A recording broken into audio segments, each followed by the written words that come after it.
오후에 하나님 말씀은 요한계시록 이제 우리가 12장으로 들어가겠습니다. 자, 메뉴에 보세요. 12장의 주제는 이제 환란 시대의 이스라엘 민족에 대한 박해와 보호입니다. 자, 이제 우리는 대환란에 관한 이제 세 번째 묘사로 들어옵니다.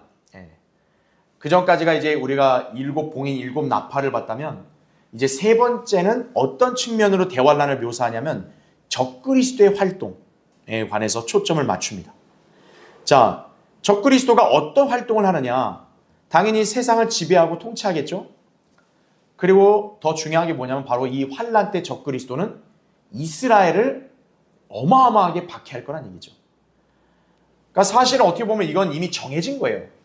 대환란 자체가 뭡니까? 야곱의 고난의 때이기 때문에 이제 환란에 들어간 이제 이스라엘은 이제 극심한 고난을 당할 수밖에 없게 되는 거죠. 그래서 이제 그 이스라엘을 엄청나게 박해하고 심지어는 멸절시키려고 하는 자가 바로 적그리스도라는 얘기죠. 그래서 이 이스라엘은 대환란 때 적그리스도의 박해로부터 피해야 됩니다. 그럼 이제 하나님께서 어떻게 하죠? 그 적그리스도부터 도망가고 이제 피한 이스라엘을 기적적으로 보호하시는 거예요.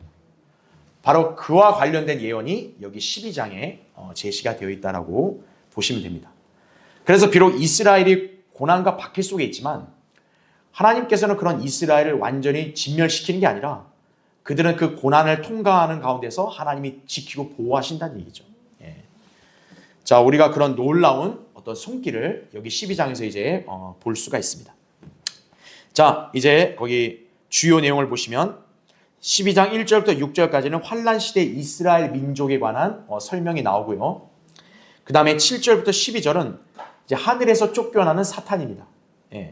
그래서 이제 대환란 때는 공중에서 천사장 미카엘과 이제 사탄이 대결을 하면서 사탄이 결국 패배하여 지상으로 내려오게 됩니다. 그러면서 이제 지상에서 이제 이 사탄은 자기 어떤 분노와 미움을 이제 이 땅에 남아있는 이스라엘에게 쏟는 거죠. 그래서 이제 환란 때는 이스라엘이 어마어마한 박해를 받는 것이라는 얘기죠. 특히나 이제 하늘에 쫓겨난 사탄이 이 지상에 내려오면 당연히 그자가 육화를 해서 적그리스도가 되겠죠. 그렇죠? 자, 그래서 이제 하늘에서 쫓겨난 사탄에 관한 내용이 나오고 이제 12장 13절부터 17절은 이제 사탄이 이스라엘 향해서 대대적으로 박해를 가한다는 사실을 여러분이 기억하시면 됩니다. 그래서 밑에 보면 12장에서도 이전 11장과 마찬가지로 대환란 후 3년 반에 일어날 일을 이렇게 다루고 있다는 사실이에요. 그러니까 이 환란 때 이스라엘이 이제 본격적으로 이제 극심한 박해를 당하는 것은 3년 반의 시기라고 보시면 되는 거죠. 이제 대환란 이제 3년 반 지난 시점부터 이제 엄청난 박해가 시작이 된다. 그렇게 이해하시면 됩니다. 그걸 어떻게 할 수 있냐? 여기에도 1260일 동안 부양받는다는 말을 통해서 알 수 있는 거예요. 1260일은 42달. 이게 바로 3년 반이 되는 거죠. 그러니까 3년 반 동안에 이스라엘에게 부양이 필요하다는 얘기는 그들이 적그리스도의 박해를 피해서 도망다니니까 그러는 것이죠. 그렇죠? 그래서 우리가 대환란 후 3년 반에 바로 이 이스라엘의 어마어마한 박해가 이루어질 것이구나. 그걸 여러분이 이해하시면 됩니다. 자, 그럼 하나님께서는 어때요? 이스라엘을 끝까지 보호하신다는 사실이. 그건 변하지 않는 진리인 거죠. 그렇죠? 자, 오늘 이제 우리가 이 12장 1절부터 3절까지의 본문을 통해서 여기서 우리가 또 살펴봐야 될 중요한 진리들을 같이 공부하겠습니다. 자, 먼저 12장 1절부터 2절을 보죠. 하늘에 큰 이적이 나타났으니, 자, 여기에 이제 누가 등장합니까? 한 여인이 등장합니다. 자, 이 여인의 특징을 여기서 묘사하고 있는데, 해로 옷 입었고 다른 그녀의 발밑에 있으며 머리에는 12별 있는 면류관을 썼는데 아이를 뵌 그 여인이 산고로 울부짖으며 출산하려 함으로 아파하더라. 자, 이렇게 말씀을 하고 있습니다. 자, 이 여인은 분명 아이를 뵀어요. 이제 아이를 출산을 할 겁니다. 그 점은 이제 우리가 다음 시간에 더 자세히 공부할 거고, 오늘은 일단 이 여인의 정체가 누구인지를 같이 한번 공부할 거예요. 자, 1번 보세요. 한 여인. 자, 1절에 이제 한 여인이라고 나오는데, 자, 이 여인의 정체에 관해서 온갖 사사로운 해석이 난무합니다. 카톨릭과 개신교마다 해석이 다 달라요. 그러니까 이 여인이 누구다 또는 누구다 막 엉뚱한 해석을 하는 거예요. 제각각인 거죠. 근데 그 해석들의 근거를 보면 하나같이 우스꽝스러워요. 그러니까 여러분이 아셔야 될 것은 이렇게 요한계시록을 엉뚱하게 자의적으로 해석하는구나, 대다수 교회들이. 그렇게 여러분 이해하시면 되는 거예요. 그러니까 이 세상에서 요한계시록을 뭔가 공부하고 제대로 알려고 하려고 하면은 쉽지 않은 게 바로 이거예요. 그냥 막 온갖 그런 교파나 집단들이 엉뚱하게 자기 식대로 해석을 하는 거예요. 여기 이 여인의 정체도 뭐냐? 다 제각각입니다. 자, 먼저 괄호 1번 보시죠. 로마 카톨릭은 본문의 여인을 누구라고 주장을 해요? 마리아라는 거예요. 이 여인이 마리아다. 1920년 교황 이 피우스에 따르면요, 마리아는 지금 어디에 있냐 했더니 하늘에 있다고 주장을 한 거예요. 그럼 근거가 뭐냐 했더니 바로 여기 본문. 아, 여기에 나온 하늘에 이적이 나타났으니 한 여인이 이렇게 나오니까 이 여인이 마리아이기 때문에, 그래서 지금 마리아는 하늘에 있다, 이렇게 카톨릭이 주장을 하는 거죠. 그러나 본문에 있는 여인을 여러분이 만약 마리아로 대체해서 한번 읽어보세요. 예를 들어 볼까요? 그 6절을 보면 그 여인은 광야로 도망하는데 이렇게 나오죠. 이걸 마리아로 바꿔서 한번 읽어보세요. 마리아가 광야로 도망갔다. 마리아가 언제 광야로 도망을 가요? 그죠? 또 14절도 보면 그때 그 여인이라 했을 때, 그때 마리아가 큰 독수리의 두 날개를 받았는데, 마리아가 언제 독수리의 날개를 받아요? 마리아가 언제 독수리의 날개를 받고 언제 광야로 날아가고 그래요? 그죠? 17절도 그러자 그 용이 여인에게 분노하여 여인의 씨 가운데 남은 자들, 하나님의 계명들을 지키며 예수 그리스도의 증거를 가진 자들과 싸우려고 나가더라. 여기에 이거를 마리아라고 바꿔서 읽어봐요. 그 용이 마리아에게 분노하여 마리아의 씨 가운데 남은 자들. 마리아의 씨가 누굽니까? 대체. 그러니까 성경을요, 그냥 아무렇게 해석하면은 아주 우스운 꼴이 되는 거예요, 이게. 로마 카톨릭은 그냥 가감없이 이걸 그냥 마리아라고 그냥 아무렇게 해석하는 거예요. 전혀 말도 안 된다는 걸 알 수 있는 거죠. 자, 그럼 이제 괄호 2번 보시죠. 개신교는 어떻게 해석하냐? 개신교의 교단 신학교들에서는 본문의 여인을 교회라고 주장하는 거예요. 그러니까 여기에 여인이 누구냐면 교회라는 거예요. 어떤 교회? 자기네 교회는 거예요. 자기네 교회. 그런데 보세요. 본문의 문맥을 보면 이 여인은 아까 우리 17절 읽어보니까 뭐라고 합니까? 하나님의 계명들을 지킨다고 나와있죠. 그렇죠? 하나님의 계명들이 뭡니까? 구약의 율법을 가리키는 거예요. 근데 이 시대의 교회가 율법을 지킵니까? 말이 안 되죠. 그리스도의 몸인 교회는 율법 아래 있지 아니하고 은혜 아래 있는 거예요. 우리는. 그렇죠? 그러니까 이게 교회라는 건 더 얼토당토한 해석인 거죠. 그렇죠? 그래서 괄호 3번에도 여인의 후손 중에 남은 자들에 대해서 하나님의 계명들과 예수의 믿음을 지키는 자들이라고 말씀하는데, 바로 이게 뭡니까? 믿음과 행위 체계로 구원받는 사람들이에요. 하나님의 계명들, 예수의 믿음. 그러니까 믿음과 계명을 지키는 행위라고요. 여기 이 사람들은 믿음과 행위로 구원받는 사람들이에요. 이들에게 약속된 것은 생명나무에 대한 권리라는 것을 요한계시록 22장 14절에서도 볼 수 있다고요. 근데 이게 교회와 무슨 관계가 있어요? 이것만 봐도 이 본문의 여인은 교회가 될 수 없습니다. 왜냐하면 우리 그리스도인은 영생을 어떻게 받았어요? 값없는 선물로 이미 받았기 때문에 우리는 생명나무, 행위로서 뭐 생명나무 열매를 얻기 위해 지키는 그런 거는 우리하고 아무 관계가 없다는 거죠. 그러니까 여기에는 여인은 교회가 될 수 없는 거예요. 더군다나 괄호 4번 보세요. 성경 어디에도 교회는 여인이나 어머니로 불린 적이 있어 없어요? 없습니다. 오히려 성경은 교회를 뭐라고 지칭하냐면 신부, 그렇죠? 또는 어린 양의 아내라고 지칭을 하죠. 계시록 21장 9절이나 19장 7절에 나온 대로. 또 바울은 뭐라고 그랬어요? 우리 교회를 순결한 한 처녀, 단수로 불린다고. 여러분, 처녀가 애를 뵐 수 있어요? 여기 이 여인은 애를 베고 있잖아요. 그러니까 이게 교회라는 건 더더구나 말이 안 되는 거죠. 그리스도인의 어머니는 여인이 아니라 뭡니까? 새 예루살렘입니다. 갈라디아서 4장 26절에 나옵니다. 위에 있는 예루살렘이 우리 모두의 어머니라고 말씀했다고요. 그렇기 때문에 여기에 있는 여인이 교회, 마리아 더더욱 아닌 거예요. 그렇죠? 이 여인이 누구든 간에 예수 그리스도를 낳아야 되잖아요. 그러니까 가톨릭이 마리아라 그런 거예요. 근데 마리아가 언제 광야로 도망을 했나요? 그 두 날개를 받고 3년 반 동안 부양을 받아야 돼요. 웃기지 않습니까? 그죠? 그렇기 때문에 성경을 아무렇게 해석하면 안 된다는 거죠.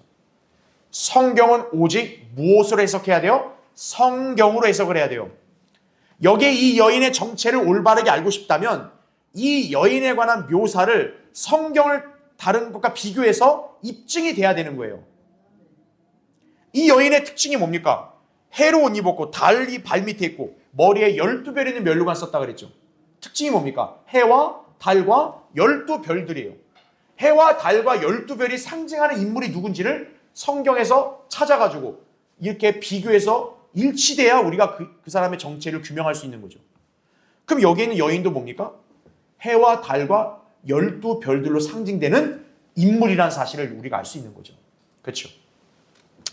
그래서 밑에 2번 보세요. 그래서 이 묘사에 근거하면 여기 등장하는 여인은 누구라는 걸 알 수 있다? 이스라엘이라는 사실을 알 수가 있다는 얘기예요. 자, 그 증거가 다음 페이지 보세요.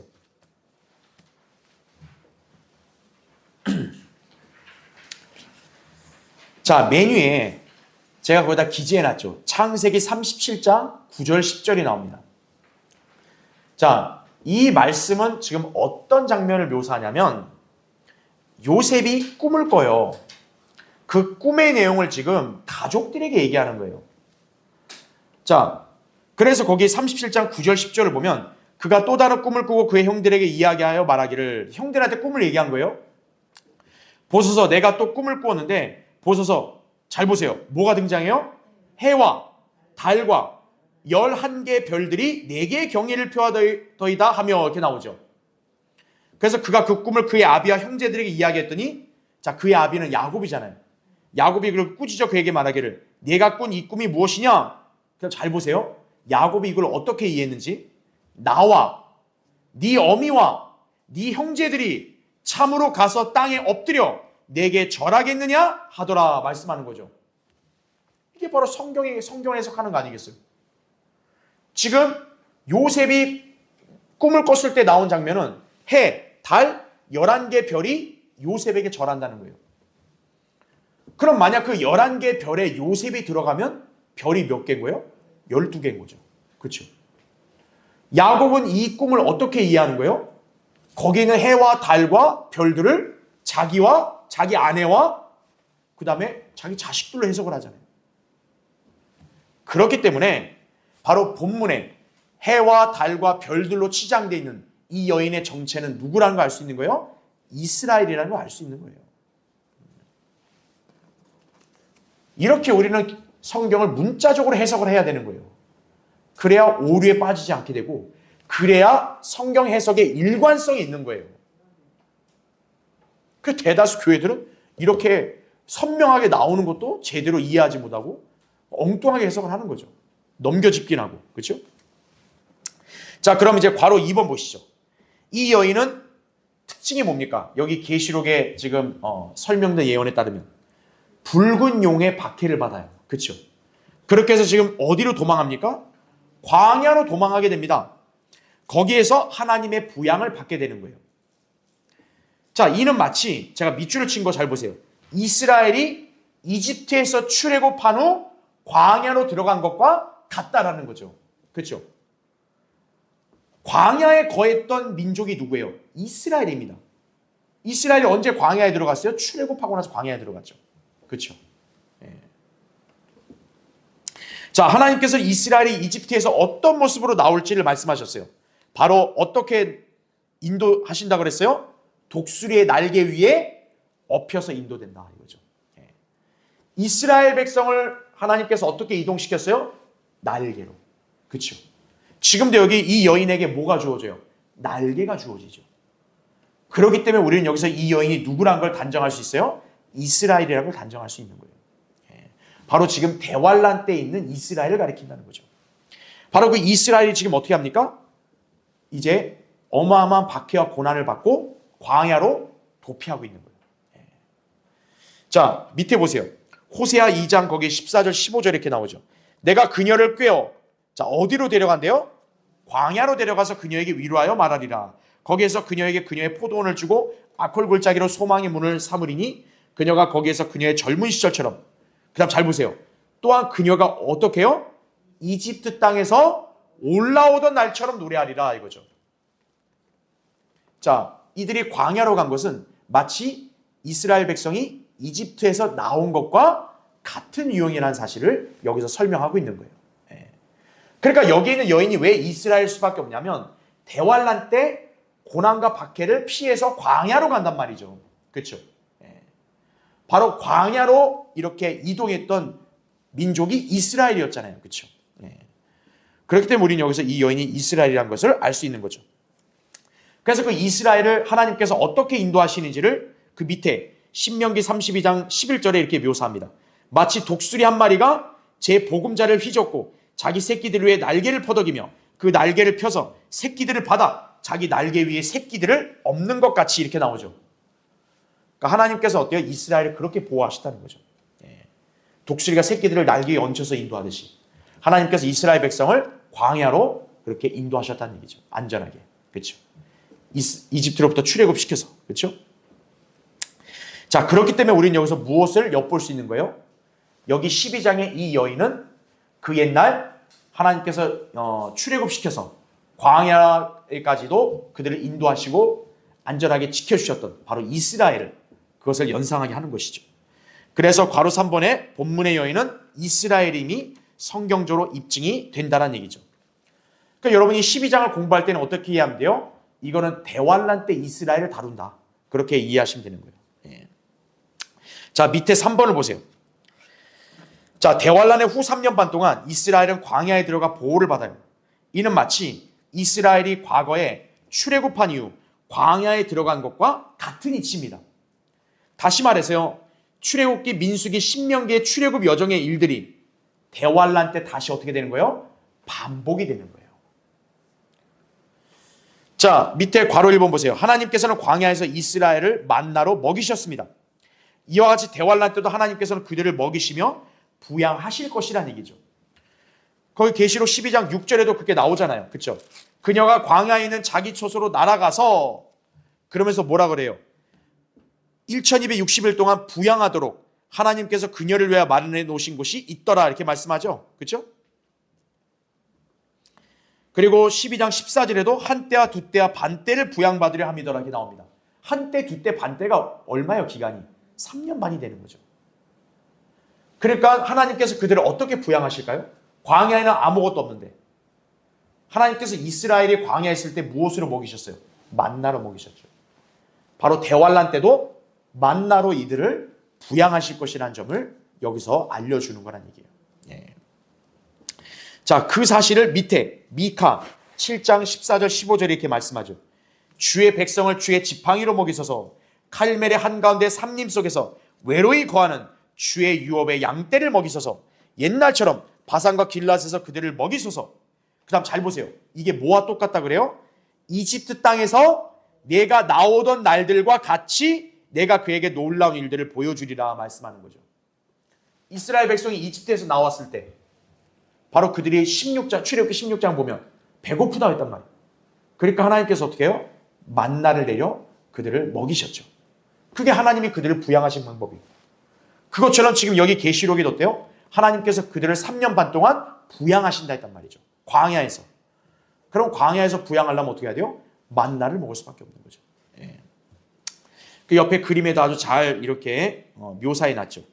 이들이 이제 광야로 피신하면 이제 만나를 정해진 때 받으러 가서 이제 만나를 먹고 그렇게 살게 되는 것이죠. 그렇죠? 자, 맨 밑에 괄호 2번 보시면 광야에서 하나님의 약속을 불신했던 많은 이스라엘 사람들은 안식의 땅인 카나안에 들어가지 못하고 죽었습니다. 그렇죠? 40년간의 이 광야 생활이 있었을 때 사실 그때 어땠냐?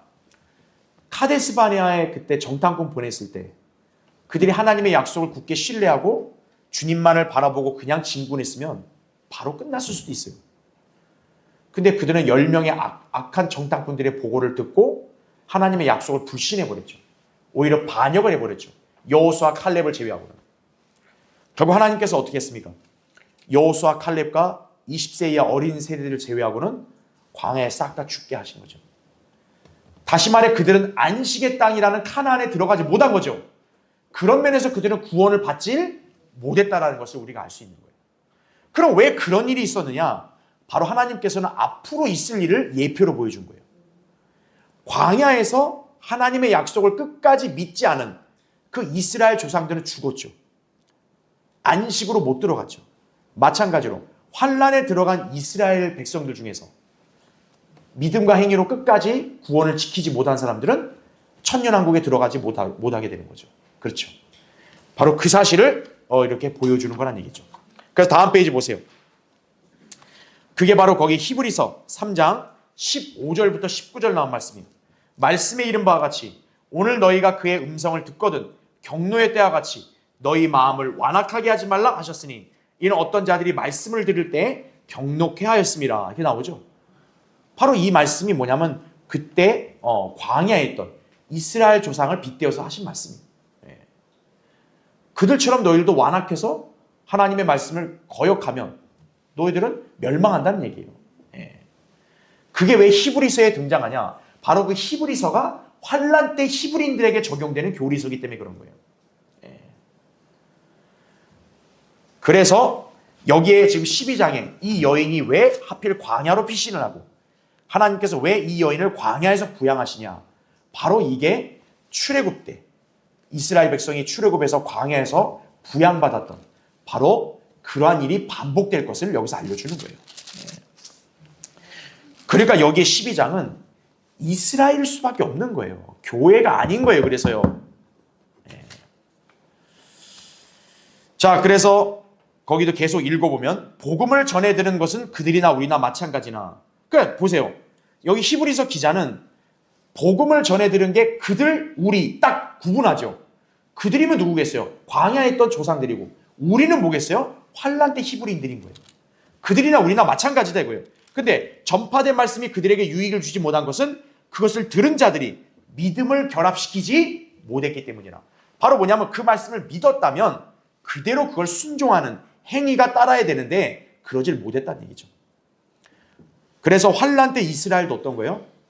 예수 그리스도를 믿는 것만으로는 안 되고 행위로 끝까지 지켜야만. 그렇죠. 그들은 그때 이스라엘 백성이 가나안 땅에 들어가듯이 그들은 천년왕국의 안식으로 들어갈 수가 있다는 사실인 거죠. 그래서 괄호 3번에 따라서 이스라엘 백성의 광야 생활은 자 뭐의 모형이다? 대환란의 모형인 거예요. 그래서 광야를 지나 약속의 땅인 가나안을 차지하는 것은 환란을 거쳐 천년왕국의 유업에 동참하는 환란 성도들의 유형이다라는 사실을 여러분이 기억하시면 되는 거예요. 그러니까 여기 요한계시록 12장은 대환란 후 3년 반에 이스라엘이 박해받을 것을 이렇게 묘사하잖아요. 바로 그거에 대한 예표가 이스라엘이 이제 광야 생활을 한 거였다라고 기억하시면 되는 거죠. 자, 그래서 제가 거기다 괄호를 쳐놓고 설명을 했는데 참고로 광야 생활을 보통 일반 교회들은 그리스도인의 고난에다 적용을 합니다. 물론 그것도 틀린 건 아니에요. 영적으로 보면 우리도 지금 이 땅에 살아가는 게 뭡니까? 우리도 어떻게 보면 일종의 광야 생활하는 건 똑같은 거예요. 고난이거든요. 하지만 교리적으로는 우리 교회에게 해당이 돼요? 안 돼요? 해당이 안 된다는 사실을 딱 구분하셔야 돼요. 왜요? 우리는 비록 광야 생활에 실패해도 우리 구원은 잃어버려 안 잃어버려요? 안 잃어버린다고요. 하지만 여기 광야 생활에 넘어졌던 이스라엘 조상들은 어떻게 돼요? 구원을 잃어버렸단 말이죠. 그러니까 교리적으로는 우리 교회 시대에 적용되지는 않는 거예요. 다만 영적으로 교훈을 받을 수 있어요. 왜요? 영적으로는 우리도 이 땅에서 타국인유 순례자로서 광야 생활하듯이 우리도 고난 가운데 그것을 잘 인내해야만 나중에 장차 본향인 하늘나라에 갔을 때 우리가 주님께 유업이 있는 거잖아요. 그렇죠? 자, 그렇게 우리가 영적으로 교훈을 받을 수는 있지만 교리적으로는 우리에게 해당되지 않는다. 그걸 여러분 잘 구분하시면 돼요. 자, 밑에 4번 2절의 말씀입니다. 육신으로 아이를 뵌 그 여인이 산고로 울부짖으며 출산하려 함으로 아파하더라 이렇게 나옵니다. 그렇죠? 자, 이 여인은 누구를 낳죠? 주 예수 그리스도를 낳습니다. 물론 이제 이 산의 아이에 대한 교리적인 설명은 제가 다음 주에도 자세히 하겠지만 역사적으로 보면 자, 이 여인이 이스라엘이라 했을 때 이스라엘에게서 결국 누가 나옵니까? 메시아이신 예수 그리스도가 나오잖아요. 그렇죠? 예. 그리스도께서 이스라엘에서 나셨음을 의미하는 거예요. 그래서 로마서 9장 5절에도 육신으로는 그리스도께서 그들에게서 나셨으니라는 말씀이 나오는 거죠. 그렇죠? 그래서 주 예수 그리스도는 여자의 씨로 불릴 뿐만 아니라 또 뭐로도 불려요? 아브라함의 씨, 또 다윗의 씨로도 불린다는 얘기죠. 예수님은 또한 이스라엘의 택함 받은 자로도 불립니다. 그래서 마리아를 통한 예수님의 인간적인 혈통에 의해서 그분은 아브라함, 이삭, 야곱의 자손이 되는 거죠. 그렇죠? 그래서 우리가 예수 그리스도를 어떻게 하는 거예요? 이스라엘이 낳았다라고 그렇게 또 비유적으로도 묘사할 수 있는 거예요. 자, 여러분이 그런 측면으로 이해하시면 되겠습니다. 자, 12장 3절을 보세요. 자, 대환란에 관한 세 번째 묘사에서 여러분이 특히나 주목을 해야 될 게 뭐냐면 여기에 등장하는 인물들이에요. 자, 일단 여인이 등장을 하죠. 자, 그 다음에는 누가 등장합니까? 붉은 용이 등장을 해요. 사탄이죠. 그렇죠? 예. 그래도 우리가 다음 시간에도 보겠지만 또 짐승도 있고, 그렇죠? 예, 또 여러 부류가 있으니까 다음 시간에 설명을 드리고, 자, 3절에 보면 하늘에 또 다른 이적이 나타났으니 보라. 자, 누가 있대요? 커다란 붉은 용 한 마리가 있는데 7머리와 10뿔이 있고 그 머리들 위에는 7 왕관이 있더라. 자, 이런 말씀이 나옵니다. 이 용은 단순한 용이 아니에요. 이 용은 머리가 몇 개요? 7개고 그 다음에 10뿔이 있다. 자, 이게 과연 뭘 상징하는지는 다음 시간에 공부하기로 하고, 오늘은 우리가 이 사탄의 실체인 커다란 붉은 용에 관해서 한번 공부를 해보겠습니다. 자, 먼저 우리 교환의 1번을 보세요. 커다란 붉은 용. 이 자는 뭡니까? 마귀라고도 하고 사탄이라고도 하는 뭐예요? 옛 뱀이라는 거죠. 그 12장 9절에 딱 하나님께 정확하게 설명해 주시는 거죠. 여러분, 옛 뱀 하면 딱 뭐가 떠올라야 돼요? 창세기 3장에 등장하는 그 뱀을 연상해야죠. 그 뱀이 바로 사탄이잖아요. 그러니까 여기 있는 붉은 용은 뭡니까? 바로 사탄이에요. 예. 바로 이 자가 그 옛날 에덴 동산에 등장했던 바로 그 뱀이었다는 사실을 다시 한번 상기시켜 주는 거죠. 자, 그랬던 사탄이 지금 현재는 어떤 모습이다? 용이라는 거죠, 용. 예. 자, 세상은 어때요? 용을 굉장히 신격화시키고, 그렇죠? 일종의 뭐 전설로 취급을 하고.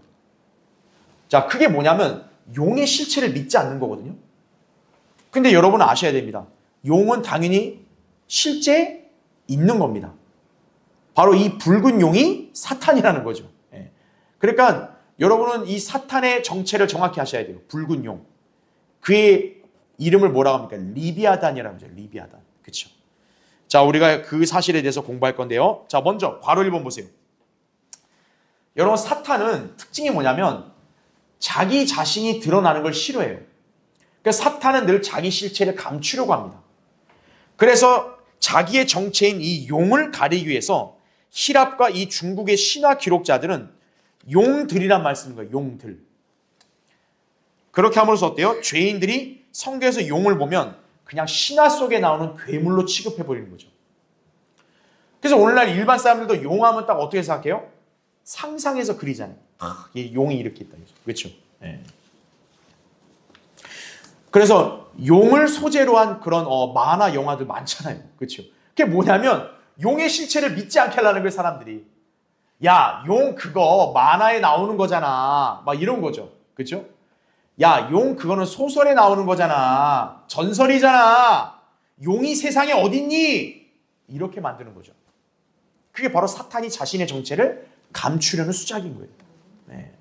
그러나 성경은 분명히 그의 정체를 폭로하고 있습니다. 그는 커다란 붉은 용이에요. 용은 여러 마리가 있어요? 아닙니다. 용들이라는 건 없어요. 용입니다. 그냥 붉은 용. 그렇죠? 사탄 실체는 하나죠. 그렇죠? 그러니까 이 용이라는 정체를 밝히는 요한계시록을 그래서 어떻게 하는 거예요? 일반 교회들이 묵시록 취급을 해버리는 거예요. 야, 요한계시록 그걸 어떻게 문자 그대로 믿니? 그거는 비유적인 거다. 그거는 묵시적인 거다. 그렇게 되니까 어때요? 여기에 나온 용도 어떤 거예요? 그 용은 실제 존재하는 게 아니라 신화에 나오는, 전설 속에 나오는 상징적인 거다. 이렇게 해석을 하는 거죠. 하지만 성경은 분명하게 이 용이 사탄임을 밝히고 있다는 거죠. 그럼 이제 괄호 2번 보시죠. 아니 그럼 원래 마귀가 원래부터 용이었을까요? 그렇진 않습니다. 마귀가 타락하기 이전에는 이름이 뭐였어요? 루시퍼였음을 이사야 14장 12절에 말씀을 하죠. 그는 에스겔 28장 14절에 따르면 기름 부음을 받은 뭐라고 그랬어요? 덮는 그룹이었습니다. 하지만 그가 타락을 해서 뭐로 이렇게 바뀐 거예요? 붉은 용으로 바뀐 거예요. 자, 그가 장차 나타날 때는 빛의 천사로서 나타나서 세상에 자신을 드러낼 것이라는 얘기죠. 그러면 이자가 나중에 이제 장차 세상에 등장할 때 남자로 오겠죠. 사탄도 성이 남성이니까. 나이는 얼마일까요? 33살 반으로 오는 거죠. 왜냐? 예수 그리스도를 모방하는 자이기 때문에 그런 거예요. 그렇죠? 자, 그래서 괄호 3번 보세요. 물론 사탄은 원래 천사예요, 아니에요? 천사가 아닙니다. 빛의 천사로 가장을 하는 거지 사탄의 본질은 천사가 아니에요. 그룹이죠. 그룹으로 창조된 존재죠. 그래서 사탄에게는 원래 뭐가 있는 거예요? 날개가 있는 거예요. 날개가. 오늘날 마귀에게 미혹당한 교계와 카톨릭이 천사를 뭐로 그립니까? 날개 달린 여성으로 그리죠. 바로 여기 있는 거예요. 사탄을 천사로 착각을 하는 거예요. 사탄은 그룹이거든요. 천사는 날개가 없어요. 사탄은 자신의 실체를 가리는 거예요. 계속 이렇게. 그걸 여러분이 잘 기억하셔야 합니다. 그렇죠? 자, 그럼 2번 보시죠. 맨 밑에. 사탄의 실제 모습과 그의 명칭에 대해서는 자, 어디에 자세히 묘사되어 있다고요? 욥기 41장을 보면 됩니다. 그러면 현재 붉은 용인 이 사탄의 정체가 무엇이고 그의 특성이 뭔지가 낱낱이 제시가 되고 있어요. 자, 한번 우리 찾아보죠. 욥기 41장 한번 보세요. 여러분, 욥기의 이 41장은 이제 하나님께서 이 사탄의 정체를 계시해 주는 거예요. 이건 어마어마한 진리입니다. 제가 감히 장담하지만요, 이 세상의 거의 대다수의 교회들은 욥기 41장을 전혀 이해하지 못해요. 올바로 믿지도 못합니다. 왜냐? 그들이 가진 성경에는 이 사탄의 정체인 리비아단이 계시가 안 돼요. 자, 41장 거기 1절 보세요. 네가 갈고리로, 자, 뭐라고 얘기합니까? 리비아단을 끌어낼 수 있겠느냐? 또한 끈으로 그 혀를 맬 수 있겠느냐? 이렇게 나오죠. 변개된 성경에서는 여기에 리비아단을 악어로 바꿉니다. 악어.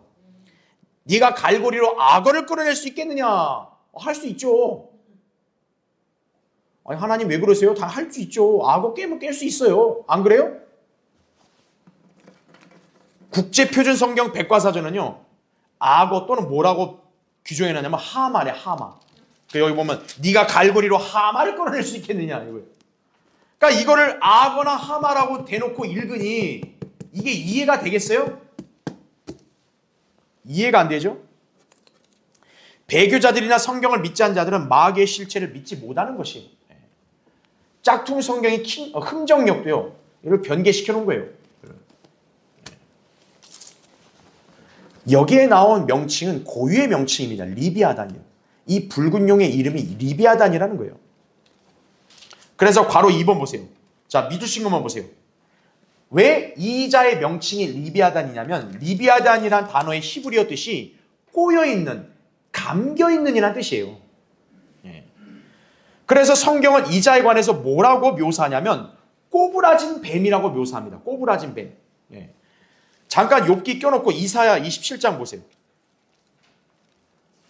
이사야 27장 1절에 보면 그날에 주께서 그의 격심하고 크고 강한 칼로, 자, 누구라 그래요? 날쌘 뱀 리비아단을 벌하시리니, 즉 뭐라고 합니까? 꼬부라진 뱀 리비아단이라. 바로 이 리비아단의 단어 뜻이 꼬여있다, 감겨있다라는 뜻이에요. 이 자가 붉은 용인데 그냥 쭉 펴져 있는 게 아니라 아주 딱 비비 꼬여있는 붉은 용이라는 거죠. 이 자가. 그러면서 보세요. 또 주께서는 바다에 있는 뭐라 그래요? 그 용을 살해하시리라. 아, 리비아단이 뭐다? 용이라는 거죠. 요한계시록 12장에 나온 붉은 용이 바로 리비아단이라는 거예요. 그럼 이제 여러분 다시 욥기 41장으로 넘어와 보세요. 자, 욥기 41장에 보면 이 자가 얼마나 무시무시한 자인지를 여러분이 여기서 직접 볼 수 있는 거예요. 여러분 거기 41장 7절 보면 너는 철창들로 그의 가죽을 뚫어 메울 수 있겠느냐? 작살들로 그의 머리를 뚫어 메울 수 있겠느냐? 그에게 내 손을 대어보라. 싸움을 상상해보고 다시는 하지 말지니라. 이렇게 나오죠. 철창들로 가죽을 뚫어 메울 수 있냐? 만약 악어면은 악어 할 수 있죠.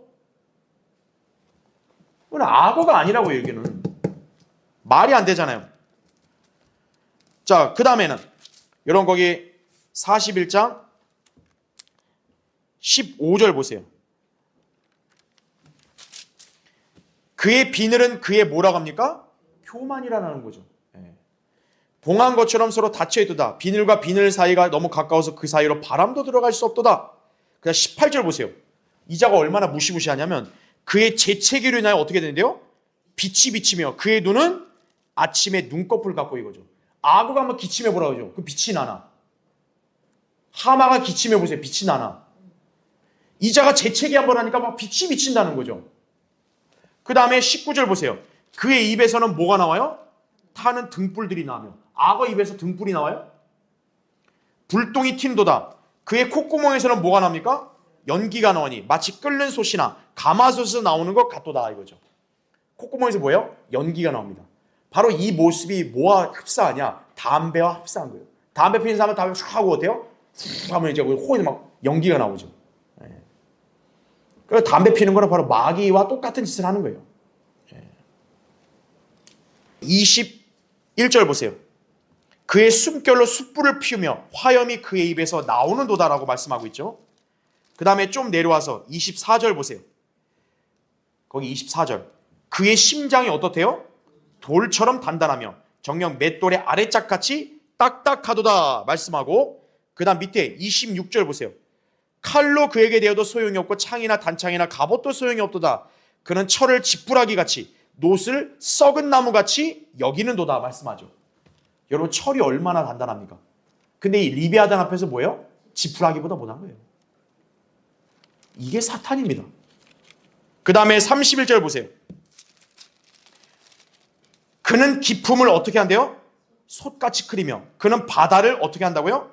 향기름 솥같이 만드는. 여기에 기품은 바로 물침을 얘기하는 거예요. 이자가 기품을 어떻게 해요? 솥같이 끓일 정도의 능력을 가진 자예요.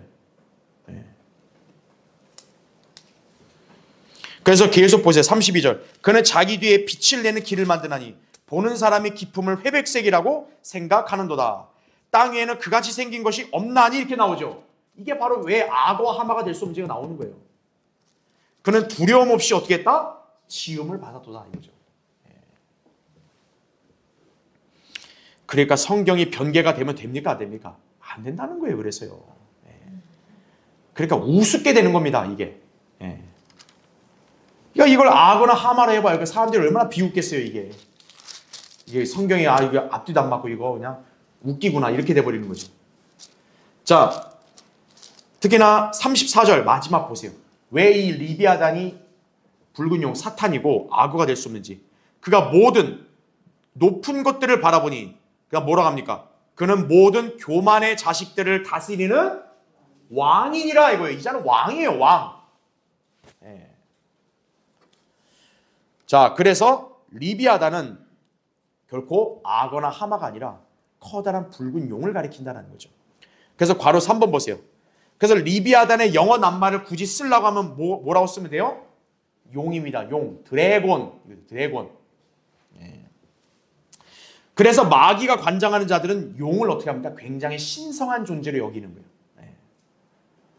중국도 그렇고 우리나라도 어때요? 이 왕들이 입는 그 옷은 용포라 하잖아요. 용포. 다 용의 그림 그려놓거든요. 여기들은. 때로는 용의 후예들로 자천합니다. 중국이 그렇거든요. 중국은 자기들이 용의 후예라 그래요. 용은 마귀인데 자기들이 마귀의 자식들이라는 걸 시인하는 거예요. 스스로. 그 다음에 이 용은 무슨 색이에요? 붉은색입니다. 그래서 이 붉은색은요. 마귀와 연관이 많아요. 대표적으로 공산국가들은 어때요? 붉은색을 선호하죠. 소련이나 중국이나 북한이나. 특히 노동자들 막 붉은색을 막 하잖아요. 우리나라에도 저 빨갱이들이 어떻게 한 거예요? 사회주의 깃발을 빨간색으로 하잖아요. 왜 하필 붉은색일까요? 그래서 마귀가 관장하고 있다는 것을 그렇게 보여주는 거예요. 그래서. 그러니까 여러분 이제 이해가 되시죠? 그렇죠? 아, 왜 이 공산주의들, 이 자들이 왜 붉은색을 선호하는가 이거예요. 우리나라 한때 뭐가 있었습니까? 붉은 악마가 있잖아요. 붉은 악마. 그 이제 우리는 마귀의 후예들입니다. 그걸 자기들이 자랑스럽게 얘기하는 거예요. 수치스러운 것도 모르는 거죠. 그렇죠? 자, 바로 이 자가 이 세상을 두루 지배하는 7머리 달린 붉은 용인 것이다라는 얘기죠. 그래서 맨 마지막 바로 6번에 그러므로 우리는 성경으로 사탄의 실체를 알고 믿을 수가 있는 거예요. 지성인들이나 종교 지도자들은 이 진리를 모릅니다. 그래 욥기 41장의 이 리비아단을 그냥 바다 괴물로만 여기는 거예요. 그래서 바다 괴물로. 네. 이런 진리를 부정하는 자들의 주장은 여러분이 그냥 깡그리 무시하셔도 됩니다. 아, 유명한 학자님이 그러시던데요. 아, 유명한 목사님이 어떻다고 얘기하던데요. 예, 그거는 그 사람 말이고 성경이 말씀하는 건 뭡니까? 바로 사탄은 커다란 붉은 용 리비아단이다라는 얘기죠. 예, 이 자는 어마어마하고 무시무시한 존재예요. 이 지구상의 어떤 인간, 이 온 우주에서도요, 자기의 힘으로 사탄에게 감히 덤빌 수 있는 사람은 없어요. 예수 그리스도만이 그 사탄을 물리치는 거예요. 그 예수 그리스도가 지금 구원받은 자녀들 안에 계시는 거예요. 여러분이 무엇이 무섭나요? 뭐가 두렵나요? 예, 바로 그 예수 그리스도가 내 안에 계신다는 확신을 가지고 여러분이 그분을 믿음으로 담대하게 살아가시는 거예요. 예, 이 어마어마한 용을 이길 수 있는 그 예수 그리스도가 내 안에 계신다는 사실이에요. 그걸 여러분이 잘 기억하셔야 돼요. 그렇죠? 자, 다음 시간에 좀 이 자에 대해 자세하게 공부해 보겠습니다.